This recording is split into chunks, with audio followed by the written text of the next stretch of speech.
প্রশ্নটা হচ্ছে পঞ্চায়েতে যে ৭,০০০-এর কাছাকাছি ভ্যাকেন্সি বেরোচ্ছে সেটা কবে থেকে? সরকার তো অলরেডি ঘোষণা করে দিয়েছে হবে নিয়োগ এবং সেটাও মাধ্যমিক পাস যোগ্যতায়, অষ্টম শ্রেণী পাস যোগ্যতায়। থাকবে পার্মানেন্ট চাকরি, প্রতিটা পঞ্চায়েতে থাকবে খুব ভালো ভালো অপরচুনিটি চাকরি প্রার্থীদের জন্য, মেধাবী চাকরি প্রার্থীদের জন্য। তার সঙ্গে সঙ্গে থাকছে বিভিন্ন রকম ফেসিলিটি।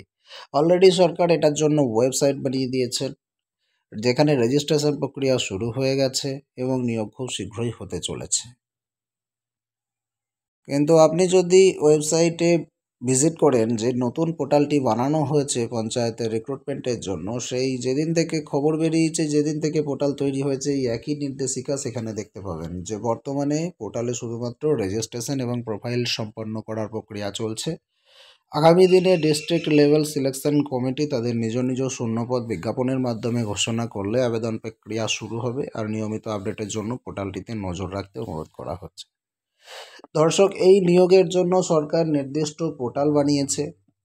সরকারি একটা ইউটিউব চ্যানেল তৈরি হয়েছে, যে চ্যানেলটা পুরনো, কিন্তু নতুন করে পঞ্চায়েত রিক্রুটমেন্টের উপর ভিডিও দেওয়া হচ্ছে। আপনারা হয়তো দেখে থাকবেন, পঞ্চায়েতে রেজিস্ট্রেশন লিখে সার্চ করলে ওই চ্যানেলটাই সব থেকে প্রথম আসে। এই চ্যানেলে সমস্ত প্রকার ভিডিও দিয়ে ক্যান্ডিডেটদেরকে গাইড করা হচ্ছে। নতুন পোর্টাল, হাজারো বিজ্ঞাপন, অনেক জায়গায় এটাকে ঘোষণা করা, তার সঙ্গে সঙ্গে ইউটিউব চ্যানেলে প্রচার করা, এত কি হচ্ছে, কিন্তু আদতে নিয়োগটা কবে হবে? এমন কোনো সংবাদ মাধ্যম নেই, এমন কোনো ইউটিউব চ্যানেল নেই, এমন কোনো ফেসবুক পেজ নেই যারা চাকরি সংক্রান্ত খবর দিয়ে থাকে তারা এই খবরটিকে কভার করেনি। সমস্ত জায়গায় খবর ছড়িয়ে পঞ্চায়েতে এত নিয়োগ তত নিয়োগ। আদতে নিয়োগটা কবে হবে একবারও ভেবে দেখেছেন? যে শুধুমাত্র ভোটের আগে আগেই কেন ভালো ভালো চাকরির খবরগুলো বেরিয়ে আসে, হিউজ হিউজ ভ্যাকেন্সির চাকরির পার্মানেন্ট খবরগুলো বেরিয়ে আসে, আগে অন্য সময় কেন বেরোয় না? কেন ভোটের আগে আগেই লক্ষ্মীর ভাণ্ডারের টাকা বাড়িয়ে দেওয়া হয় বা কোনো সুন্দর একটা প্রকল্পের ঘোষণা করা হয়? কেন ভোটের আগে আগেই চুক্তিভিত্তিক কর্মচারীদের বেতন বাড়িয়ে দেওয়া হয়? সিভিক ভলেন্টিয়ারদের কথা ভোটের আগে আগেই বা কেন মনে পড়ে? কেন অন্য সময় এগুলো ঘটে না? 60,000 গ্রুপ ডি নিয়োগের কথা জানিয়েছিলেন মাননীয় মুখ্যমন্ত্রী বহু বছর আগে। তার মধ্য থেকে প্রথম ধাপে 6,000 নিয়োগের প্রক্রিয়া শুরু হয়েছিল, যেটা এখনো পর্যন্ত 578টা ভ্যাকেন্সি ফিল আপ হয়নি।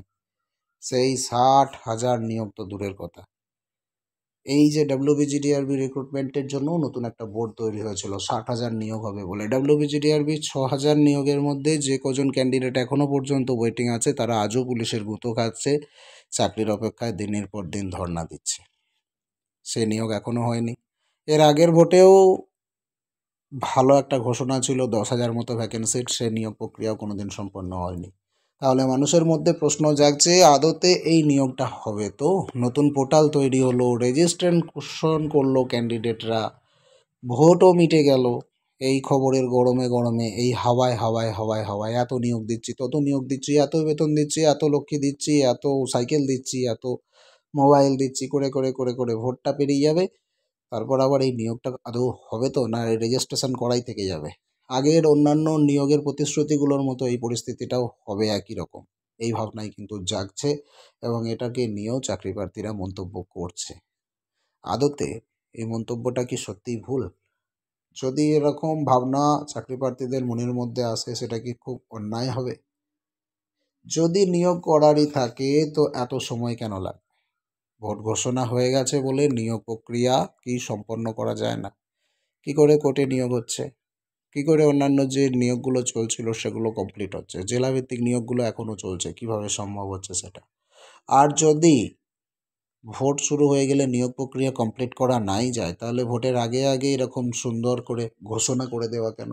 7,000 প্লাস ভ্যাকেন্সি প্রত্যেকটা পঞ্চায়েতে থাকবে, প্রত্যেকটা বাড়ির একটা করে ছেলে পেলে চাকরি পেয়ে যাবে, ঠিক ভোটের আগে আগেই এরকম ঘোষণা করে দেওয়া কেন? ভোট যে মে মাসে ঘোষিত হতে চলেছে সেটা কি সরকারের জানা ছিল না? তাহলে ভোটের আগে আগেই ঘোষণা, নিয়োগ হবে, পোর্টাল তৈরি করা, অথচ চাকরিটা হচ্ছে না কেন? এই প্রশ্নগুলোই ক্যান্ডিডেটরা করছেন। আপনাদেরকে জানিয়ে রাখি, এই নিয়োগটা আদতে কবে হবে যারা বা যে বলছে, সে কিন্তু সঠিক তথ্য হয়তো বা না জেনেও বলছে, কারণ এখনও পর্যন্ত অফিসিয়াল এর কোনো আপডেট নেই। প্রকৃতপক্ষে এই নিয়োগটা কবে হবে, অফিসিয়াল আপডেট আপনারা এই সাইটেই পাবেন, wbprms.in। এই ওয়েবসাইটে অফিসিয়াল আপডেট পাবেন। তার বাইরে যে সমস্ত ফেসবুক পেজে বা ইউটিউব চ্যানেলে আপনারা দেখছেন আজ নিয়োগ হচ্ছে, তা কাল নিয়োগ হচ্ছে, এই আবেদন শুরু হয়ে গেল, প্রচুর ওয়েবসাইটে লিখছে আবেদন শুরু হয়ে গেল, এই সমস্ত কথায় ভরসা করে আপনারা কিন্তু একেবারেই ডুবে যাবেন না। আপনারা আঘাত পান সেটা আমি চাই না। যবে নিয়োগ হবে সেটার আপডেট কিন্তু আপনারা অবশ্যই পাবেন। অফিসিয়াল আপডেট ছাড়া ভুয়ো কথায় বিশ্বাস করবেন না। অবশ্যই আপনারা আপনাদের নিজেদের প্রিপারেশান চালিয়ে যান। যারা রেজিস্ট্রেশন করেছেন খুব ভালো, যারা করেননি করে নিন। রেজিস্ট্রেশন করে পড়াশোনা করতে থাকুন, যে সমস্ত পোস্টগুলো আছে সেই অনুযায়ী। নিয়োগ কবে হবে মোটামুটি আপনারা এখন কর্ম করতে থাকুন, ফলের কথা ভুলে যান। এই নিয়োগ কমপ্লিট হতে হতে 2024-এর ডিসেম্বরও আসতে পারে, আবার 2025, 26, 27, 28, 29ও হতে পারে, যেরকম WPGTRB বোর্ডের জন্য হয়েছিল। WPGTRB বোর্ডের ছেলেপুলেরা এখনও রাস্তায় ধর্ণা দিচ্ছে। 6 বছর হয়ে গেছে, তারা এখনও 6,000 চাকরি পায়নি, 60,000 তো দূরের কথা। ঠিক সেরকমও হতে পারে, অসম্ভব কিছু না, পশ্চিমবঙ্গে সবই সম্ভব। তবে এই নিয়োগটা কমপ্লিট হয়ে যাওয়ার কথা শোনা যাচ্ছে 2024-এর নভেম্বর ডিসেম্বর মাস নাগাদ একদম রিক্রুটমেন্ট কমপ্লিট হয়ে চাকরিতে জয়েন করে দেওয়ার কথা কিন্তু শোনা যাচ্ছে। দেখা যাক কবে হয়। তবে যতক্ষণ না অফিসিয়াল আপডেট বেরোচ্ছে কারো কথায় বিশ্বাস ভরসা করবেন না। এই নিয়োগ হলেও হতে পারে এবং সেটাও সময় লাগতে পারে। ভোটের আগে তো কোনো কিছুই আপনারা খবর পাবেন না।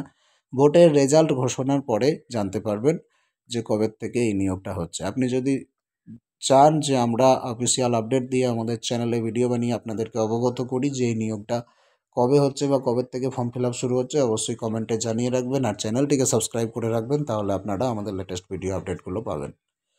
আশা করছি ভিডিওটা ভালো লেগেছে। কোনো ফিডব্যাক থাকলে অবশ্যই কমেন্টে জানাবেন। চোখ রাখুন স্মার্ট দুনিয়ার পর্দায়।